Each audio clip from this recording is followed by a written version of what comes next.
దేవుని నామమునకు స్తోత్రములు. అందరికీ వందనాలు. అమ్మవారికి వందనాలు.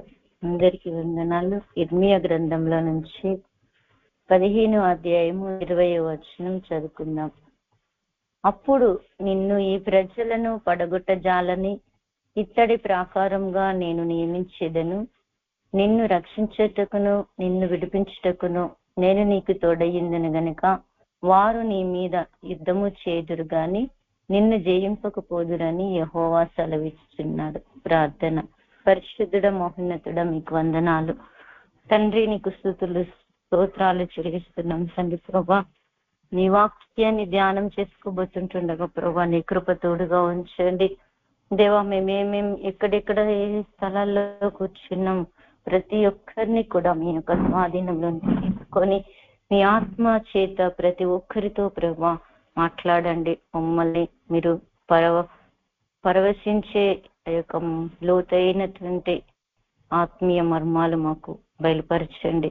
నీవు నీ బిడ్డలతో మాట్లాడండి, కృప చూపించండి. అల్పులం అయోగ్యులం దేవా, నీ దృష్టికి తండ్రి నేను ఎక్కడైనా తప్పులు పొరపాట్లను క్షమించు, కృప చూపించు. మహిమ ఘనత ప్రభావాలు పొందుకోమని ఈ సమయం అంతా కూడా మీరే నడిపించమని యేసు నామమున ప్రార్థిస్తున్నాం తండ్రి. ఆమేన్. హల్లెలూయా.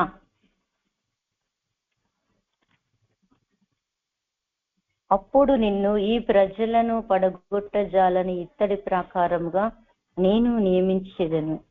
నిన్ను రక్షించుటకును నిన్ను నడిపించుటకును నేను నీకు తోడయ్యుందును గనుక వారు నీ మీద యుద్ధం చేదురు కానీ నిన్ను జయింపకపోదురని యెహోవా సెలవిచ్చుచున్నాడు.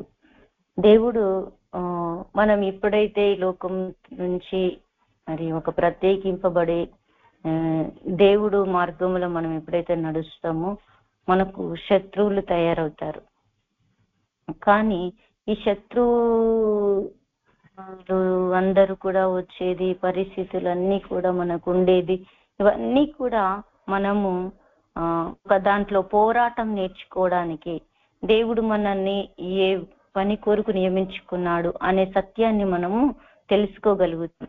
అందుకే మనకు నలుదిశల నుంచి శత్రువులు వచ్చినప్పుడు మనము దేవుడి సన్నిధికి వెళ్ళాలి భయపడకుండా. దేవుడు అంటున్నాడు ఇర్మియా ప్రవక్తను, అప్పుడు నిన్ను ఈ ప్రజలను పడగొట్టజాలని, నిన్ను ఈ ప్రజలను పడగొట్టజాలని ఇత్తడి ప్రాకారముగా నేను నిన్ను నియమించుకున్నా.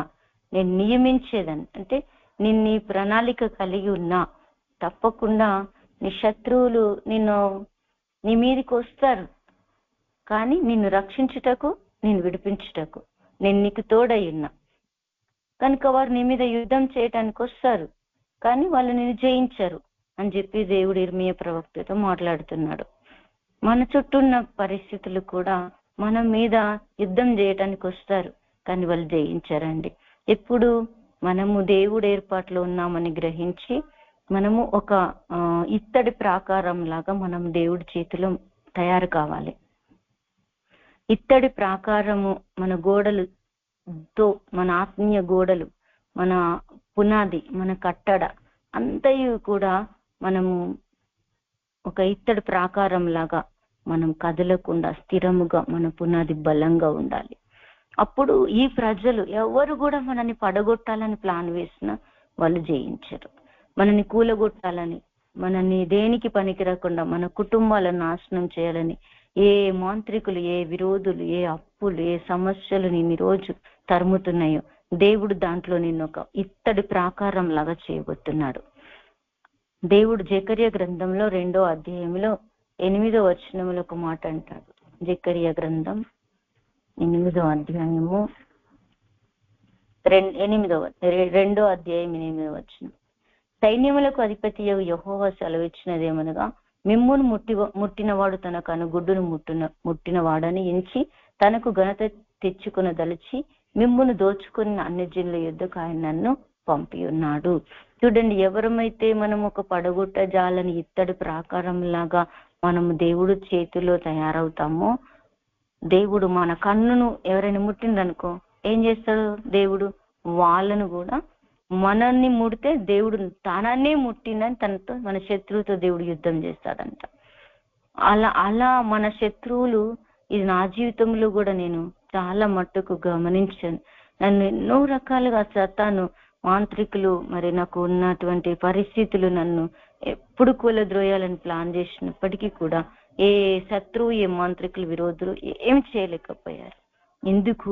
మనం ఫస్ట్ ఇత్తడి ప్రాకారం లాగా తయారు కావాలి. నలుదిశలుగా మన గోడలు ఆ విధంగా కదలకుండా స్థిరంగా పునాది, మనం ఆత్మీయంగా మనము దేవుని ఆలోచన చేత ప్రతిదీ కూడా దేవుని యుద్ధ మనం నేర్చుకుంటే మనం దేవుడి చేతిలో మనం ఉంటాం. మన శత్రువుతో దేవుడు యుద్ధం చేస్తాడు. మనమే యుద్ధం చేయవలసిన అవసరం లేదు, దేవుడే యుద్ధం చేస్తాడు. అప్పుడు నిన్ను ఈ ప్రజలను పడగొట్టజాలని ఎన్ని రకాలుగా నిన్ను పడగొట్టాలని ప్లాన్ వేసినా కానీ దేవుడు ఏం చేస్తాడంటే నిన్ను ఇత్తడి ప్రాకారముగా నీ చుట్టూ ఉన్నటువంటి పరిస్థితులన్నిటి మీద దేవుడు నీకు విజయం ఇస్తాడన్నట్టు. ఇక్కడ నెబుకద్నెజర్ రాజు పరిపాలనలో ఇర్మియా భక్తుడు ఎన్నో శ్రమలు, ఎన్నో పరిస్థితులు, ఎన్నో స్థితిగతులు భరిస్తున్నాడు. కానీ దేవుడు మాత్రం ఈ ఇర్మియా ప్రవక్తను ఇత్తడి ప్రాకారంలాగా చేస్తాడు. భయపడుతున్నాడు ఇర్మియా ప్రవక్త. భయపడుతూ ఉంటే నేను నీకు తోడుగా ఉన్నా, కానీ నువ్వేం చేయాలి తెలుసా? అక్కడే 19వ వచనంలో, కాబట్టి యెహోవా ఇలాగూ సెలవిచ్చును, నీవు నా తట్టు తిరిగిన యెడల నీవు నా సన్నిధి నిలిచినట్లు. మనం పరిస్థితులు వస్తే వాళ్ళ వైపు తిరగొద్దు, వాళ్ళ ఆలోచనలు మనం ధ్యానించొద్దు. ఎప్పుడైతే మనకి ఏదైనా ఈ ప్రజలు మనల్ని ఒకవేళ పడగొట్టాలని, ఒకవేళ కుంగదీయాలని, ఒకవేళ నాశనం చేయాలని మనల్ని పరిస్థితులు భయపెట్టినా గాని మనం ఎవరి తట్టు తిరగాలి? దేవుడి తట్టు తిరగాలి. దేవుడి తట్టు తిరిగితే మనకు ఆయన సన్నిధిలో నిలిచే ఒక భాగ్యం ఉంటుంది అన్నట్టు. ఆయన సన్నిధిలో నిలిచినప్పుడు ఆయన దేవుడు ఏం చేస్తాడంటే మనల్ని తిరిగి ఏ శత్రువైతే మనల్ని పడగొట్టాలని చూస్తుందో, ఏ శత్రువైతే మనల్ని కుంగదీయాలని చూస్తుందో అలాంటి వారి చేతిలో నుండి దేవుడు మనల్ని తిరిగి రప్పిస్తాడు. మళ్ళా రప్పించినప్పుడు మనం ఏం చేయాలా? ఒకసారి మనం శత్రువు చేతి నుంచి తప్పించబడ్డప్పుడు మనం ఎలా ఉండాలి? ఏవి నీచంలో ఏవి ఘనములో మనం గుర్తుపట్టాలి. గుర్తుపడితే ఎలా ఉంటాం తెలుసా? మనము ఇత్తడి ప్రాకారం లాగా తయారవుతాం. దేవుని నోటి వలె మన నోరు ఉంటది. వారు నీ తట్టుకు తిరగవలని కానీ నీవు వారి తట్టు తిరగకూడదు. ఎప్పుడు తిరగము అంటే మనము ఏవి నీచంలో ఏవి ఘనంలో అవి మనం గుర్తుపట్టాలి. ఎప్పుడైతే మనం గుర్తుపడతామో మనము ఇత్తడి ప్రాకారం లాగా దేవుడి చేతిలో తయారవుతాం. అప్పుడు ఏం చేస్తాడు దేవుడు? నిన్ను రక్షించుటకు, నిన్ను విడిపించుటకు దేవుడు తోడుగా ఉంటాడు. దేవుడు తోడుగా ఉండడమే కాదు కానీ మన మీదికి యుద్ధం చేసే వారికి, ఇప్పుడు చదువుకున్నాం కదా, నీ కన్నుగుడ్డును ముడితే నన్నే ముట్టాడు అనుకుని దేవుడు నీ శత్రువుతో యుద్ధం చేస్తాడు. వారు నీ మీద యుద్ధం చేస్తారు కానీ వారు జయించరు. ఇది యెహోవా వాక్. యెహోవా సెలవిచ్చుచున్నాడు అంటే ఆయన సెలవిస్తే ఏదైనా జరుగుతుంది. దేవుడు మాట వింటే మళ్ళీ అది కూడా ఏంటిది మాట అంటే యెషయా గ్రంథం 52వ అధ్యాయము 7వ వచనం. యెషయా గ్రంథం 52వ అధ్యాయము 7వ వచనం. సువార్త ప్రకటించుచు సమాధానము చాటించుచు, సువార్తమానం ప్రకటించుచు, రక్షణ సమాచారం ప్రచురించు వాని పాదములు నీ దేవుడు ఏలుచున్నాడు అని సియోనుతో చెప్పుచున్న వాని పాదములు పర్వతముల మీద ఎంతో సుందరములై ఉన్నవి. మనము శత్రువుకు భయపడకుండా ఉండాలి అంటే మనము యుద్ధ రంగంలో దిగాలి. యుద్ధ రంగము అంటే ఏంటి తెలుసా అండి? సువార్త ప్రకటించే యుద్ధం. ఆకాశ మండలమందు తిరుగుతున్నటువంటి దురాత్మ శక్తుల సమూహంతో మనం పోరాడాలి. ఈ భూమి మీద మనము ఎప్పుడైతే సువార్త ప్రకటించుచు సమాధానం అని ప్రకటిస్తామో, మనం ఎవరితో యుద్ధం చేస్తున్నాం? ఎవరికైతే సమాధానం లేదో, ఎవరికైతే బాధలు ఉన్నాయో, ఎవరికైతే కుటుంబంలో శాంతి లేదో అలాంటి వారికి మనము రక్షణ సువార్తను మనము అందిస్తే మనం శత్రువుతో పోరాడినట్టే. అంటే శత్రువు తలంపులన్నీ మనం కూల్చివేసినట్టే. ఈ సమాచారం ఎవరైతే, చూడండి పౌలు భక్తుడు ఏమంటాడంటే, దేని చేత నేను పట్టబడి ఉన్నానో ఆ సువార్త మర్మమును ప్రకటించుటకు ఖైదీలో ఉన్నప్పటికీ కూడా నేను సిగ్గుపడకుండా ఆయన కోసం నేను దేవుని వాక్యాన్ని బంధించవచ్చు కానీ నన్ను బంధించవచ్చు కానీ దేవుడు మా వాక్యాన్ని ఎవరు బంధించలేరని పౌలు భక్తుడు ఖైదీలో ఉన్నప్పటికీ, చెరసాలలో ఉన్నప్పటికీ కూడా, మరి ఖైదీగా ఉన్నప్పటికీ కూడా దేవుని మర్మమును ఆయన చెప్పటానికి సిద్ధంతోనే ఉన్నాడు. అయ్యో నాకు శ్రమ వచ్చింది, నాకు శత్రువులు ఉన్నారే, పరిస్థితులు ఉన్నాయే అని చెప్పకుండా ఆగిపోలేడండి. పేతురు చూడండి, ఆ సరసాల సంఖ్యలో ఉంటున్నప్పుడు దేవుని దూత పేతురుకు ప్రత్యక్షమై నిజంగానే జరిగినట్టుగా దూత ప్రత్యక్షమై తనకు చెప్పులు వేసుకోమని, వస్త్రం వేసుకోమని, బయటికి రమ్మని అతన్ని ఎంత ప్రోత్సాహపరుస్తుందంట దూత. అప్పుడు నిజంగా ఆ దూత చెప్పినట్లు చేశాడు. బయటకు వచ్చిన తర్వాత దూత మాయమైపోయిందండి. ఎప్పుడైతే దూత మాయమైపోతుందో ఇంకా అక్కడ పేతురు కట్లన్నీ, బంధకాలన్నీ తెగిపోయి, అబ్బో ఇక్కడ దేవుడే దిగొచ్చాడు, దేవుడు దూత నాతో మాట్లాడుతుంది, నన్ను సువార్త ప్రకటించడానికి నన్ను బయటకు తీసుకొచ్చారు అని ఇంకా పేతురు బలంగా దేవుడికి అవసరం, దేవుడికి పేతురు కనుక తన బంధకాల నుంచి దేవుడు తీసుకొచ్చాడు. ఆయన ద్వారా ఎంతో పని జరిగించుకున్నాడు. చూడండి, ఆయన బంధకాల్లో ఉండి కూడా నేను చెప్పలేను, చేయలేను అనలేదు కదా. ఇప్పుడు ఈ రోజు మనకు అలాంటి బంధకాలు ఉండకపోవచ్చు కానీ కుటుంబములో ఎన్నో రకాలుగా, ఇక్కడే యెషయా 52 మొదటి వచనం చూస్తే, సియోను, ఈరోజు మనమందరం సియోనా కాదా? దేవుడితో ఉన్న వాళ్ళమే, దేవుడి నడిపింపులు ఉన్న వాళ్ళమే. కానీ మనకు బంధకాలు, కొన్ని కట్లు, కొన్ని దుమ్ము, కొంత ధూళి మనల్ని ఏం చేస్తుంది అంటే అపవిత్రపరుస్తుంది. అందుకే ఆ సమయంలో మనం ఏం చేయాలి తెలుసా? వివేకంగా ప్రవర్తించాలి. ఎప్పుడైతే పడగొట్ట జాలని మనము ఇత్తడి ప్రాకారం లాగా మనము దేవుడు నియమించి ఉన్నాడని మనం గుర్తిస్తామో, మనము శత్రువుకు, విరోధికి, అపవాదికి, మాంత్రికులకు, అప్పులకు మనం ఎప్పుడు కూడా లొంగిపోవద్దు, భయపడొద్దు. మనం భయపడ్డాం అనుకో ఆ దాని యొక్క ప్రభావం మన మీద పనిచేస్తుందండి. ఎప్పుడైతే పనిచేస్తుందో మనం కృంగిపోతాం. అందుకే కృంగిని ఎడలను చేతకాని వాడవుతావు. ఇంకేం చేయలేం, మనం సువార్త చెప్పలేం, దేవుడి గురించి ఎవరికి కూడా చెప్పలేం, ఎవరి కొరకు కూడా మనం ప్రార్థించలేం. కొన్ని సందర్భంలో బాగా ఏడుస్తాం, కృంగిపోతాం. ఎవరి కొరికైనా ప్రార్థన చేద్దామంటే కూడా ప్రార్థన రాదు. ఎందుకు? ఆ సమయంలో మనలో దేవుడు లేడు, కృంగిపోతాం. వెంటనే పరిశుద్ధాత్ముడు మనలో నుండి వెళ్ళిపోతాడు. కానీ దేవుడి ఉద్దేశం ఏంటిది? సియోను, లెమ్ము, నీ బలము ధరించుకొను.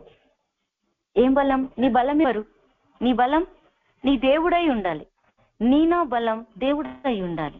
మనం సొంత ఆలోచన ప్రకారం వెళ్ళడం ద్వారా కృంగిపోతున్నాం.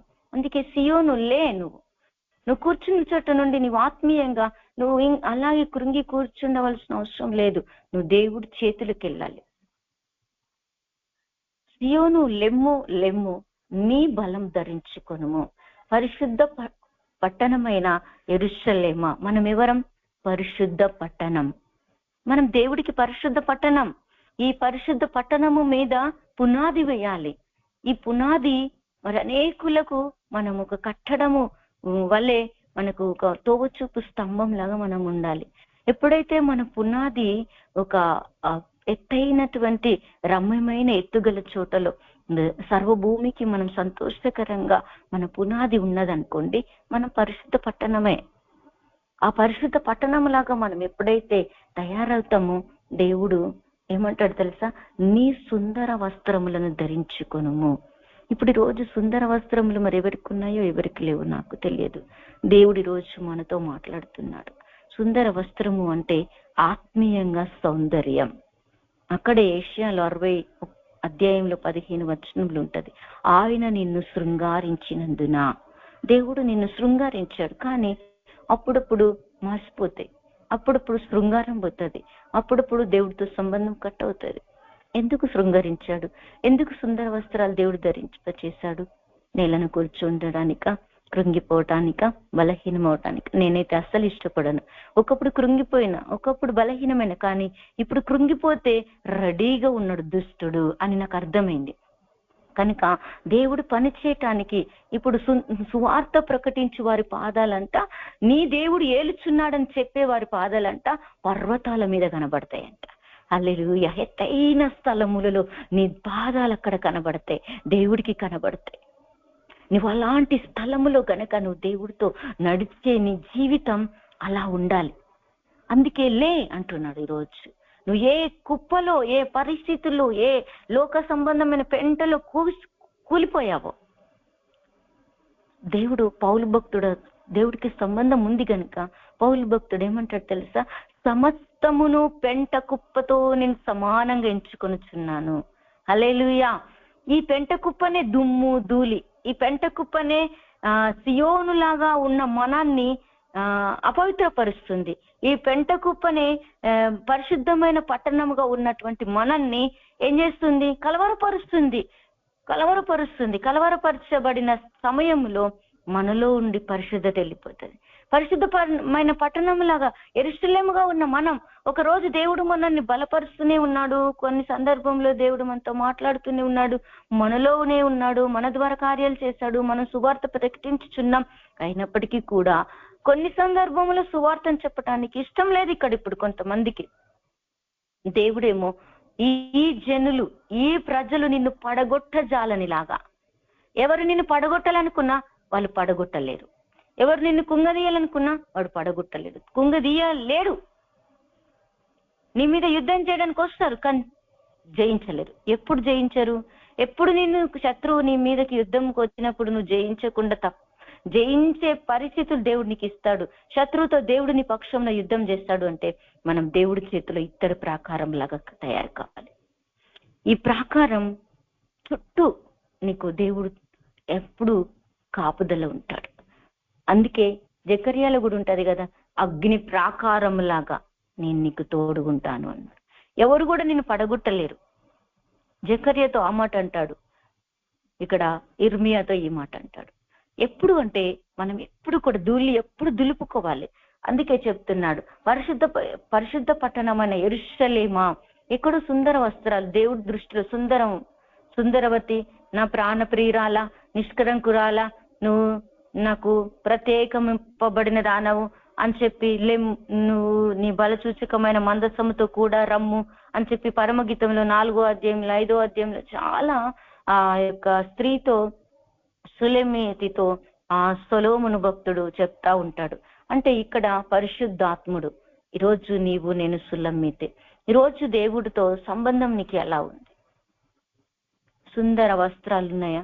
ఎక్కడైనా కోల్పోతే ఏం లేదు. ఈరోజు దేవా నేను పరిశుద్ధ పట్టణములాగా, యెరూషలేములాగా నేను ఈరోజు నన్ను నేను మళ్ళీ శుద్ధి చేసుకుంటా ప్రభా అని చెప్పి ధూళి ఎప్పుడైతే అలా ధరించుకుంటామో, ఇక మీదట సున్నతి పొందని వాడు ఒకడైనను, సున్నతి పొందని అంటే మారు మనసు లేని ప్రజలు నీ యొద్ద, అలాంటి వారు నేను పడగొట్టడానికి రారు. అపవిత్రుడు ఒకడైనను నీ లోపలికి రాడు. అంటే నీతో సంబంధం పెట్టుకోరు, వాళ్ళు నీకు దూరం ఉండిపోతారు. నిన్నెవరే ఇప్పుడు ఏ శత్రువు అయితే ఎవరిలో నుండి ప్లాన్ వేసి నిన్ను పడగొడుతుందో, ఏ శత్రువు నిన్ను కృంగదీస్తుందో, ఏ శత్రువు నిన్ను పరిసూచకమైన మందస్సం లేకుండా దేవునితో సంబంధం కట్ చేయటానికి శత్రువు ఏ రూపములో నీ దగ్గరకు వచ్చి నిన్ను కట్ చేస్తుందో, అలాంటి వారు నీ దగ్గర నుంచి పారిపోతారు. ఎప్పుడు సుందర వస్త్రములు ధరించుకునే వారిగా మనం ఉంటే, ధూళి దులుపుకొనుము యెరూషలేమా. ఎవరు ఇప్పుడు ఈ మాట ఎవరితో చెప్తున్నాడు? యెషయా ప్రవక్త యెరూషలేముతోనే, దేవుడితో సంబంధం ఉన్న వాళ్ళతోనే.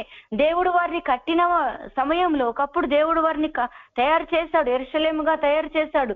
దేవుడి చేతిలో వారి కుటుంబాలు కట్టబడ్డాయి.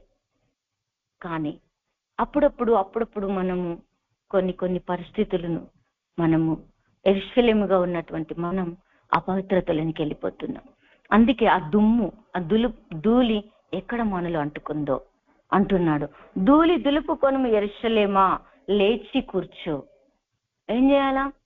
నువ్వు దేవుడి చేతిలో ఒక తయారయ్యే పాత్రలాగా లేచి నీ సన్నిధిలో వాక్యం చేత పరిశుద్ధపరచుకోవాలి, వాక్యం చేత కట్టుకోవాలి, వాక్యం చేత నడిపింపు తీసుకోవాలా, పరిశుద్ధాత్మలో అనుభవంలో లోతునకు వెళ్ళాలా. భాషలతో ఎక్కువతో మనం ఎప్పుడైతే మాట్లాడుతూ ఉంటామో, చెరపట్టబడినటువంటి మనం సియోను లాగా మనము ఉన్నటువంటి మనం ఎప్పుడైతే అలా దేవుడిలో బాగా ఆత్మచేత నింపబడతామో, కుమారిని మెడకట్లు విప్పివేసుకోను.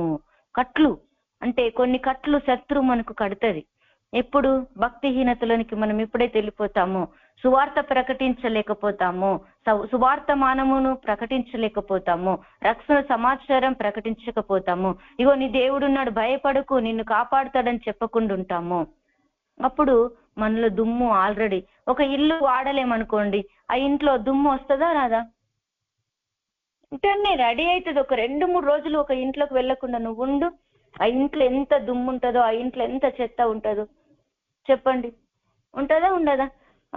అట్లాగే మనము కూడా, మన హృదయం కూడా ఎప్పటికప్పుడు పరిశుద్ధ పట్టణం లాగా, సియోను లాగా లేచి కూర్చుండే అనుభవం, పరిశుద్ధాత్మ చేత నింపబడే అనుభవం ఇక్కడ యెషయా 60 అధ్యాయంలో ఉంటది. మొదటి వచనంలో, లెమ్ము లెమ్ము నీ బలమును నీ ప్రభావమును, 60 అధ్యాయంలో, నీకు వెలుగు వచ్చినది లెమ్ము తేజరిల్లుము. ఏంటి, ఎప్పుడైతే మనము తేజరిల్లడం ఆగిపోతామో యెహోవా మహిమ మన మీదకి వెళ్ళిపోతుంది. అందుకే లేము మనం ఎప్పుడు కూడా దేవుడి పని కొరకు. ఇప్పుడు చూడండి, పేతురు దేవుడు దూత అతనికి దగ్గరికి రాగానే పేతురుకు సరెండర్ అయిపోయి దేవుడు ఆత్మ ఎలా చేపితే అలా లేచి వెళ్ళిపోయాడు సువార్త ప్రకటించడానికి. మనం దర్శనం ద్వారా మాట్లాడినా భయపడం, వాక్యం ద్వారా మాట్లాడినా భయపడం, సువార్త ప్రకటించడానికి సిగ్గుపడతాం. పౌలు భక్తుడైతే సువార్త ప్రకటించడానికి నేను సిగ్గుపడను అంటాడు. ప్రార్థన చేయటానికి సిగ్గుపడతాం. కుటుంబములో ఇంకే పనులైనా దేవుడి నామములో చేయవలసినటువంటి పనులను మనం చేయటానికి సిగ్గుపడతాం. సిగ్గుపడకుండా మనం ఎప్పుడైతే ఉంటామో దేవుడు మనని గురించి కూడా చెప్పుకోవటానికి సిగ్గుపడాడు. ఆయన అంటాడు తిమోతి పత్రికలో 2వ పత్రికలో, నువ్వు నన్ను గురించి సిగ్గుపడతావు, నువ్వెవరో నేను కూడా ఎరుగను అంటాడు దేవుడు. నువ్వు నన్ను ఎరిగితే నన్ను గురించి నువ్వు సుందర వస్త్రాలు ధరించుకొని నువ్వు ఎప్పుడైతే లేచి నా కోసం నువ్వు దేవుడి మాటలు చెప్పటానికి, సువార్త సమాధానమును చెప్పటానికి నువ్వు తయారవుతావో, నిన్ను గురించి నేను నీ జీవితంలో కార్యాలు చేయటానికి నేను ఇత్తడి ప్రాకారములాగా తయారు చేయటానికి సిగ్గుపడను. నేను ఎంతమంది పడగొట్టడానికి వచ్చినా నీతో యుద్ధం చేయడానికి వస్తారు, కానీ వాళ్ళు జయించారు. ఇప్పుడు చూడండి, యేసు ప్రభువును అందరు సిలువ వేయండి మొత్తుకున్నారండి. మొత్తుకున్న తర్వాత యేసు ప్రభుని సిలువ వేశారు. మరణం బంధించి ఉంచగలిగిందా? 3 రోజుల్లో లేచాడు యేసు ప్రభు. లేచి గల్లీకి వెళ్ళిపోయాడు. ఆయన పని ఆయన చేసుకున్నాడు. రోజు నువ్వు దినదినం ఈ లోక సంబంధమైన వాటిలో చచ్చిపోతున్నావేమో, చచ్చిన స్థితిలో నువ్వు వెళ్ళిపోయాను అనుకో. ఒక పాము చూడు, చచ్చిన తర్వాత లేస్తుందా? లేవదు.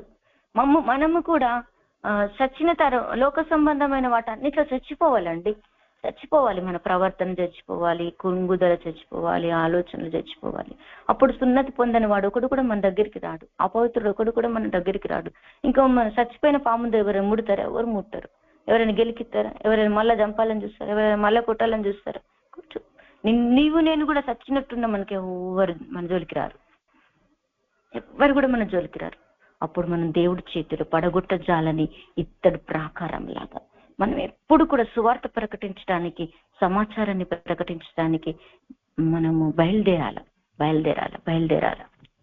అలాంటి వారి పాదాలంటే దేవుడు ఏమంటాడు తెలుసా? వాళ్ళ పాదాలంట పర్వతం మీద కనబడుతున్నాయంట. ఎక్కడ పర్వతం? దేవుడు నివసించే స్థలంలో పర్వతం మీద కనబడితే, గొప్ప గొప్ప స్థలాలలో దేవుడు మనల్ని వాడుకుంటాడండి. అప్పుడు దేవుడు చేసే కార్యాలు మనకి ఇప్పుడు అర్థం కావు. 29వ కీర్తనలో 7వ వచనంలో, 29వ కీర్తన 7వ వచనంలో, ఒక సేవా పరిచర్యలో గాని, ఒక క్రైస్తవ జీవితం గాని, ఒక విశ్వాసి గాని ఎలా ఉండాలి తెలుసా అండి? యెహోవా స్వరము అగ్ని జ్వాలలను ప్రజ్వలింపజేయుచున్నది. ఇట్లా దేవుడితో స్వరము కలిగి మనం వినడానికి ఇష్టపడితే, దేవుడితో సంబంధము కలిగి మనం ఆ స్వరాన్ని వినగలిగితే, వారిని దేవుడు ఏం చేస్తాడు తెలుసా? అగ్ని జ్వాలలు ఎలా వేస్తాయి తెలుసా? అగ్ని జ్వాలనే దాన్ని ఇంకా ప్రజ్వలింపజేస్తే అది దివిటిలాగా మండుతూనే ఉంటుంది. ఎల్లప్పుడూ కూడా మనం ఆత్మలో లేచి కూర్చున్నప్పుడు మనం మండుతాం. నా వల్ల కాదు, నేను చేయలేను అంటే దేవుడి మహిమ మన మీద ఉండదు, దేవుని వెలుగు మన మీద ఉండదు. ఎవరిని దేవుడు ఒక వెలుగులాగా వాడుకుంటాడు అంటే అన్ని తట్టుకొని తాలుకొని అన్ని సహించుకొని ఇవన్నిట్లో మనము ఇంకా ఎవ్వరు కూడా పడగొట్టజాలని ఇత్తడి ప్రకారం. ఎవరు నీ జోడ్లకు వచ్చినా వాళ్ళే కోల్పోతారు. యుద్ధం చేస్తారు కానీ వాళ్ళే ఓడిపోతారు. నిన్ను గెలవరు. యేసు ప్రభును గెలిచారా? ఎవరు గెలవలేకపోయారు. సిలువ వేసిన వాళ్ళందరూ కూడా వచ్చి పేతురు ప్రసంగిస్తున్నప్పుడు అయ్యో మేము ఎంత పాపం చేస్తామని ఒక్కొక్కరు వాక్యం పెట్టినప్పుడు వాళ్ళ హృదయాన్ని పశ్చాత్తాపం కలిగి దేవుడు తిరుగుతారు. అందుకే ఈ రోజు ఈ మార్గంలో గనుక నడిస్తే నేను ఎంతమంది బాధ పెట్టినా, ఎంతమంది కృంగదీసినా, ఆ పరిస్థితులలో నువ్వు జడియకుండా నిలబడితే నిన్నే దేవుడు పడగొట్టజాలని ఇత్తడి ప్రాకారం లాగా నిలబెడతాడు. ఇర్మియాని అందరూ కూడా ఎన్నో రకాలుగా హింసించారు, కానీ ఎవరేం చేయలేకపోయారు. ఈరోజు నిన్ను నన్ను కూడా ఎవరేం చేయలేరండి. ఇది నిజం. నేను మా ఇంట్లో నన్ను అయితే అందరూ దూషించారు. యేసు ప్రభుని నమ్మిన తర్వాత ఇవన్నీ జరుగుతాయండి. కొంతకాలం పరీక్ష ఉంటుంది, మనం జయిస్తామో లేదో. కొంతకాలం మనకు దేవుడు మనని ఎట్లా తయారు చేయాలనుకుంటాడో అంత శత్రువు మనని కదిలించాలని చూస్తుంది. ఒకరోజు నేను ఇట్లనే యేసు ప్రభు తెలుసుకున్న తర్వాత మా ఆయన బొంబాయిలో ఉండేవాడు. బొంబాయి నుంచి బొంబాయికి నేను దేవుడు నమ్ముకున్నట్టు తెలిసింది వాళ్ళకు. తెలిస్తే వచ్చేసాడు. వచ్చి అరుగు మీద నిలబెట్టి, వరాండా అంటారు కదా, అది నిలబెట్టి అందరు ఇంటోళ్ళందరూ గుమ్ముగూడి మధ్యలో నిలబెట్టి దోషిగా నన్ను నిలబెట్టి యేసు ప్రభును విడిచిపెట్టవా అన్నాను. నాకు నువ్వు కావాలి, నాకు యేసు ప్రభు కావాలి అన్నాను. అంటే చెంప మీదకి లేసి పెట్టాడు, ఇంకో చెంప మీదకి లేసి పెట్టాడు. అయినా కూడా నేనేం మాట్లాడలేదు. నీతో యుద్ధం చేయడానికి వస్తారు, కానీ ఎవరు యుద్ధం చేసినా ఓడిపోతారు. దేవుడు నిన్ను నన్ను మాత్రం ఇత్తడి ప్రాకారంలాగా తయారు చేస్తాడు. హల్లెలూయా. ఇది నేను ఎంత పరిస్థితిలో అవన్నిట్లో కూడా నేను ఆయన పని చేయటానికి నేను ఒక తీర్మానం, అంటే నాలో ఒక ఆ బలం ఏంటి, నన్ను అలా నిలబెట్టింది ఎవరు? బలం. నీ బలం నా బలం దేవుడు అయి ఉండాలి. అప్పుడు ఎవరు కూడా నిన్ను కదిలించలేరు, ఎవరు యుద్ధం చేసినా కదిలించలేరు. 129 కీర్తనలు ఉంటుంది. దున్నువాడు నీ వీపు మీద దున్నినప్పటికీ కూడా వారు జయించలేకపోయిరి. దున్నుతారు, కొరడా దెబ్బల్లాగా మాటలతో గాయపరుస్తారు, కృంగదీస్తారు, కానీ దేవుడు నిన్ను మాత్రం నిలబెడతాడు. ఆ టైంలో జయించాలి. చూడండి, నెబుకద్నెజర్ రాజు షడ్రక్ మేషక్ అబేద్నెగోలను ఎంత అగ్ని ఏడంతలయ్యేటట్టుగా చేశాడు. అందులో వేసేసాడా లేదా? కానీ దాంట్లో కూడా దేవుడు ఎలా ఉన్నాడు? వాళ్ళకు తోడుగా ఉన్నాడు. నేను నీకు తోడయ్యుందును. శ్రమల్లో కూడా దేవుడు నీకు తోడు ఉంటాడండి. ఎప్పుడు నిన్నొక అగ్ని జ్వాలగా నీవు ఉండాలి. అగ్ని జ్వాలగా నీవు ఎప్పుడైతే దేవుడి చేతిలో తయారవుతావో, ఆయన స్వరం వింటావో, ఆయన స్వరము విని ఆయన ఆలోచన ప్రకారం మనం ఎప్పుడైతే నడుస్తామో, ఆ స్వరం మనల్ని కదిలించలేదు. మనం ఒక అగ్ని జ్వాలలుగా రగిలిస్తుంది, మంట పుట్టిస్తుంది.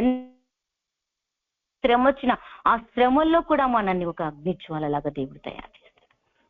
ఆరిపోతుంది అంటే అగ్ని జ్వాల ఆరిపోదు. దేవుడు దాన్ని ఇంకా రగిలిస్తూ ఉంటాడు దేవుడు చేతిలో ఉంటే. ఆ అగ్ని జ్వాల దగ్గరికి అనేకులు కూడా మండుతారు. అనేకులు వచ్చినప్పుడు మండుతారు. అట్లా మనము మండాలి. ఇప్పుడు పెనం మీద పొయ్యి మీద ఒక పెనం పెట్టి దాంట్లో మొక్కలు వేస్తే ఎట్లెట్లా పటపటపట వెళ్తాయో, అట్లా ఆ పేలాలు వెళ్తాయో, అలాగా దేవుడు మన యుద్ధకు వచ్చిన వారు మనము అలా ఒక అగ్ని జ్వాలలాగా మనం మండుతూ ఉంటే అనేకులు కూడా మన ద్వారా మండుతారు. ప్రజ్వలింపజేసే పాత్రలాగా దేవుడు మనల్ని వాడుకుంటాడు. అది ఎప్పుడు సాధ్యం తెలుసా? ఇక్కడ 29 కీర్తనలో మొదటి వచనంలో ఏమంటాడు తెలుసా? దైవపుత్రులారా యెహోవాకు ఆరోపించుడి, ప్రభావ మహాత్యములను యెహోవాకు ఆరోపించుడి. యెహోవా నామమునకు చెందవలసిన ప్రభావమును ఆయనకు ఆరోపించుడి. ప్రతిష్ఠితములకు ఆభరణములను ధరించుకొని ఆయన ఎదుట సాగిలపడుడి. ఈ అనుభవం రోజు దేవుడికి నీకు ఉండాలి. ఇలాంటిది నేను ఇప్పటి వరకు అలా ప్రతిష్ఠిత ఆభరణం దయా సత్యం ఎన్నడూ కూడా మనం విడిచిపోనీయకూడదు. అదే ప్రతిష్ఠిత ఆభరణం. దైవపుత్రులం. మనం ఎవరం? దైవపుత్రులం. నీకు శ్రమ వచ్చిందా? అక్కడ నువ్వు దాసుడవు కాదు. ఆ శ్రమలో నువ్వు ఒక కుమారుడు ఎలా జయించి స్వతంత్రుడుగా ఉంటాడో జయించి నిలబడాలి. నేను మాట ఎన్నోసార్లు చెప్పాను, ఇప్పుడు కూడా చెప్తాను. నాకు క్యాన్సర్ వచ్చింది. క్యాన్సర్ వచ్చిన టైంలో నేను ఒక సైడ్ కొద్దిసేపు వాక్యం విని వెళ్దామని చెప్పి గోడ సైడ్ కూర్చుండి వాక్యం వింటున్నాను. సౌకులు కొడుకులు చెప్తున్నా, దేవుడు నిన్ను ఒక అధికారం కలిగిన వ్యక్తిగా దేవుడిని నియమించుకున్నాడు. కానీ ఏదో మూల కూర్చుండి బాధ వచ్చింది, రోగం వచ్చింది, ఆ మూలకు పడుకోవడానికి నిన్ను పిలవలేదని చెప్పి చెప్తా ఉంటే అసలు నాలో ఒక ఒక ఒక మంట ఇర్మియా భక్తుడి కంట దేవుడు ఆయన ఆత్మలో మంట పుట్టించాడంట. మంటతో నింపినప్పుడు ఆయన ఏకాకి అయి దేవుడి సన్నిధిలో ఇశ్రాయేలు ప్రజల కొరకు కన్నీరు విడుస్తున్నాడు, ప్రార్థిస్తున్నాడు. నీలో దేవుని ఆత్మ అలా మంట పుట్టించింది అనుకో, నేను శ్రమేం చేయలేదు తెలుసా. అప్పుడు నాకు అక్క అలా చెప్తూ ఉంటే నాలో నిజమే కదా, ఈ రోగం నన్ను ఏం చేయగలదు, ఈ బాధ నన్ను ఏం చేయగలదు. నన్ను దేవుడు ఒక వ్యక్తిగా, ఒక అధికారం కలిగే దానిగా ఈ లోకంలో నన్ను ఎన్నుకున్నాడు. ప్రతిష్ఠిత ఆభరణం అది సుందర వస్త్రాలు నువ్వు ధరించుకోవాలి. యెహోవాకు ఆరోపించవలసినవన్నీ కూడా మనము ఆరోపించవలసిన మహిమ ఆయనకే చెందాలి. దేనికి సాగిల పడతావో అది నేను పరిపాలిస్తుంది. నువ్వు దేవుడికి సాగిల పడితే దేవుడు పరిపాలిస్తాడు.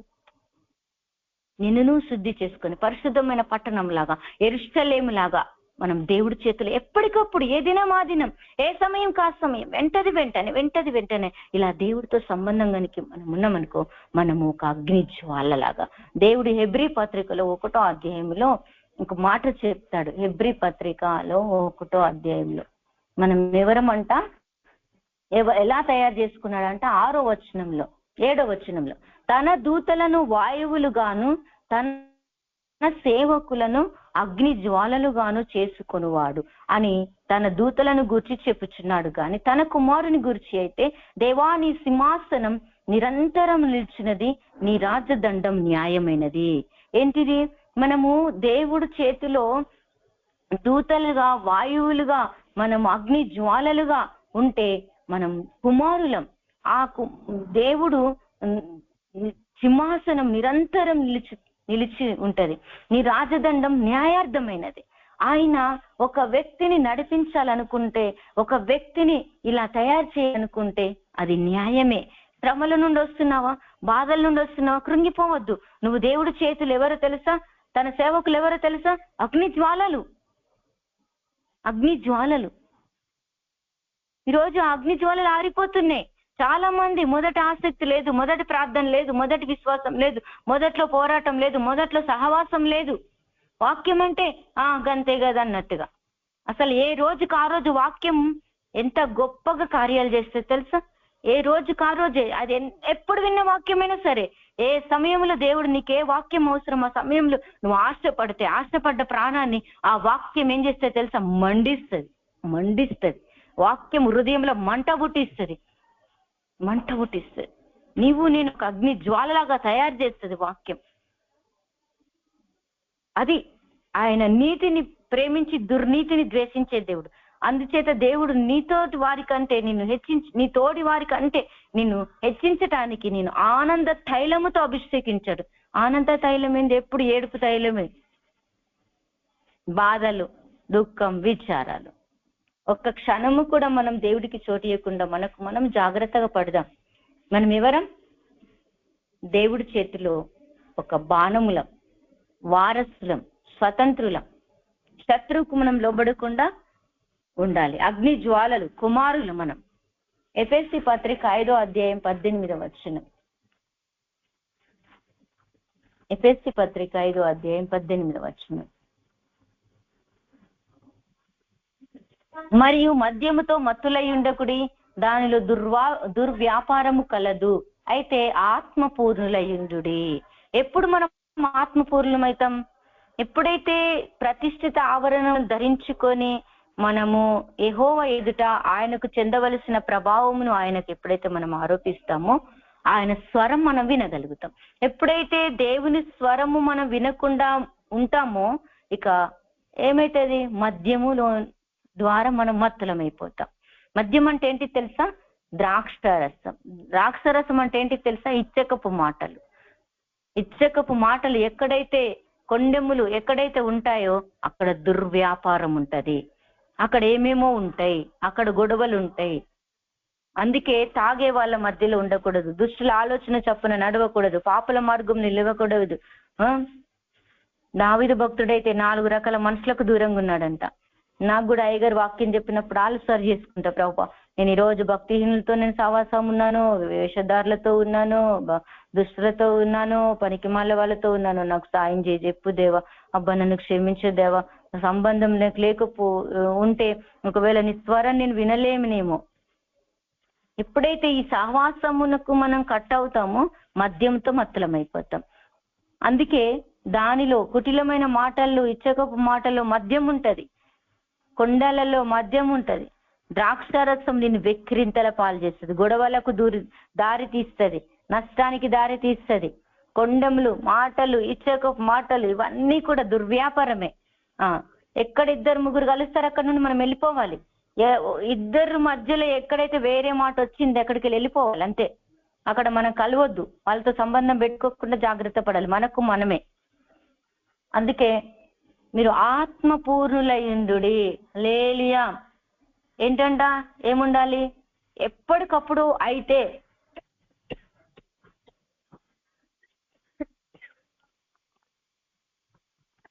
అయితే ఆత్మపూర్ణులయ్యుండుడి. ఎప్పుడు ఆత్మపూర్ణులై ఉంటాం మనం? ఎప్పుడైతే దేవుడితో సహవాసం మనకు ఉంటుందో ఆత్మ మనల్ని పరిపాలిస్తుంది. ఆ ఆత్మ మనం పరిపాలిస్తే ఎప్పుడు కూడా ఆత్మలో మనము పాట పాడినా దేవునిలో బలం పొందుకుంటాం, వాక్యం చదివినా దేవునిలో బలం పొందుకుంటాం. కొంచెం అపవిత్రత మనలోకి వచ్చింది అనుకో ఇంకా పాట పోతుంది, స్వరం పోతుంది, దేవుడితో సంబంధం పోతుంది, దేవుడి స్వరం వినం, దర్శనం పోతుంది, అన్ని పోతాయి. నేనైతే అడుగుతే ఎప్పటికప్పుడు అబ్బో వద్దు ప్రభు, నీ దర్శనం లేకపోతే నేను బ్రతకలేను, నువ్వు మాట్లాడకపోతే బ్రతకలేను దేవా, నువ్వు ఉంటేనే నేను బ్రతకగలుగుతా. అంత సమయం ఆయనతో గడపడానికి మనం ఇష్టపడితే ఆయన మనతో ఉంటాడు. మనకి ఎప్పటికప్పుడు మన తప్పేంటి తెలియజేస్తాడు. మద్యంతో మత్తులు కాకుండా మనల్ని తప్పిస్తాడు. పాపం అంటే ఏంటో తెలియజేస్తాడు, లోపాలంటే ఏంటో అర్థమవుతాయి మనకు. వాళ్ళ నుండి ఇంక వెళ్ళిపోతాం. నాకు అక్క కూడా ఒకసారి ఇట్లనే సాక్ష్యం చెప్పేది. అక్క అనుకున్నదంట, దేవా ఎవ్వరు ఎక్కడ కొద్దిగా తేడా కనిపిస్తే ఆ తప్పు నేను గుర్తించి ఆ స్థలం నుండి నాకు వెళ్ళిపోయే మనసి అని అడుకుందంట అక్క. అది నాకు సాక్ష్యం చెప్పారు అక్క. చెప్తే నాకు అనిపించింది నేను కూడా అట్లనే అడుకుంటా ప్రభువా, నాకు కూడా అట్లనే సాయం చేయి. ఎక్కడైనా వ్యర్థంగా మాట్లాడితే అక్కడ నేను ఉండకుండా నాకు భయం పుట్టించు, లేకపోతే అక్కడ నుండి నన్ను అక్కడ నన్ను వెళ్ళగొట్టు, అట్లా నువ్వు నాకు సహాయం చేయి అని చెప్పు. ఎప్పుడైతే నువ్వు అట్లా నాకు సాయం చేయమని అక్క అట్లా ప్రార్థన చేసుకుందో నేను కూడా అట్లా ప్రార్థన చేసుకోవడం. ఇప్పుడు నాకు కూడా ఒక 3-4 కూర్చొని మాట్లాడతారు ఇంకా ఉండబుద్ధి కదా, అక్కడ చికాకు అనిపిస్తుంది. చికాకు అనిపించి ఇంకా స్థలం నుండి వెళ్ళిపోవాలనిపిస్తుంది. ఇంకప్పుడు మనం తప్పు చేస్తామా? అపవిత్రుడు కూడా వస్తాడా మనలోనికి? మనని బలహీనపరచడానికి వస్తాడా వాడు? ఎక్కువగా అవునంటే అవనలా, కాదంటే కాదనలా, ఏది అవసరమో అంతే మాట్లాడాలి. ఆత్మపూర్ణులై ఉండడం మనం నేర్చుకోవాలి. ఆత్మపూర్ణులై ఎప్పుడైతే మనం ఉంటామో దేవుడు మనల్ని పడగొట్ట జాలని ఇత్తడి ప్రాకారం. హల్లెలూయా. నువ్వు ఎక్కడికి వెళ్ళినా దేవుడు నీకు తోడుంటాడు. ఏ ప్రజల మధ్యలో నువ్వు భయపడక దేవుడి గురించి సువార్త ప్రకటించే పాదాలు సుందరములుగా కనబడతాయి, పర్వతాల మీద కనబడతాయి, ఎత్తైన స్థలాలు కనబడతాయి, ప్రార్థన స్థలాల్లో కనబడతాయి వాళ్ళ పాదాలు. వ్యర్థమైన స్థలాల్లోకి వెళ్ళవు అలాంటి వారి పాదాలు.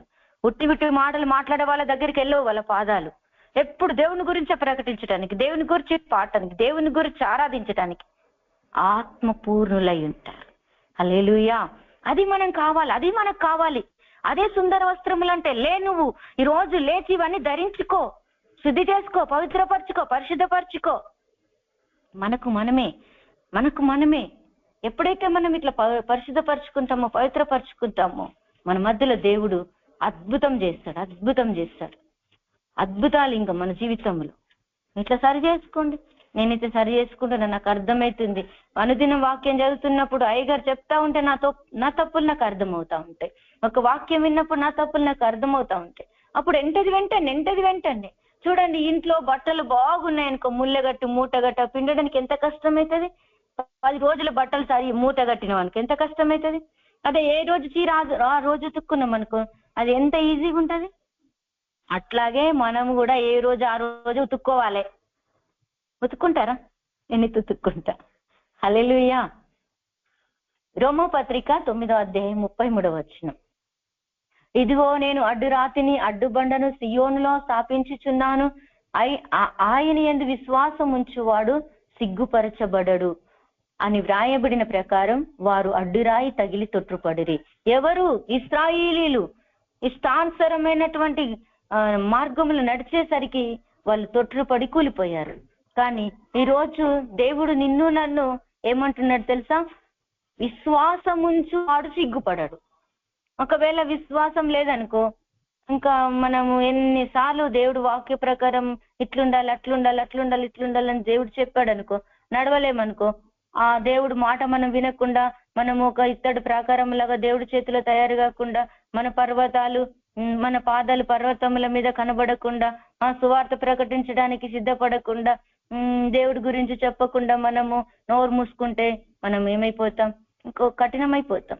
అలాంటి వారు ఎట్టిపోతారు? అడ్డురాయి మన ముందు అడ్డుబండగా దేవుడే ఉంటాడు. అడ్డుబండగా దేవుడు ఉన్నప్పుడు ఏమైపోతాం? దేవుడే మనల్ని తొట్టిల్లేటట్టు చేస్తాడు. తొట్టిల్లేనప్పుడు సిగ్గుపడే పరిస్థితులు వస్తాయి.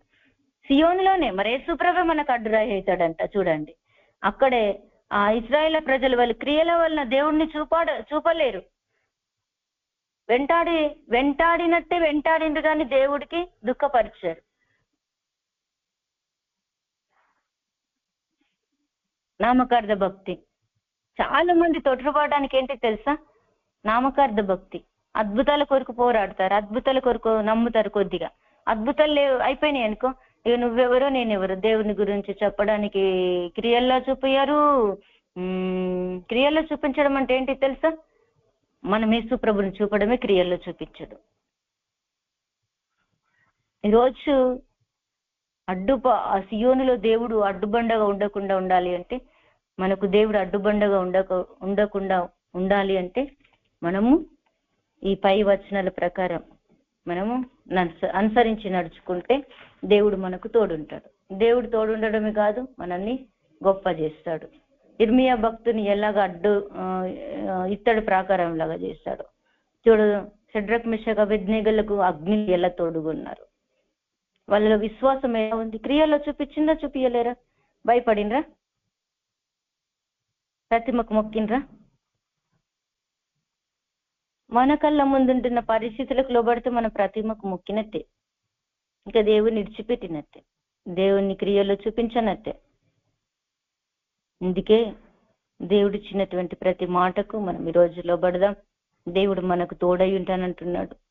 ఇది సెలవిస్తున్నటువంటి మాట.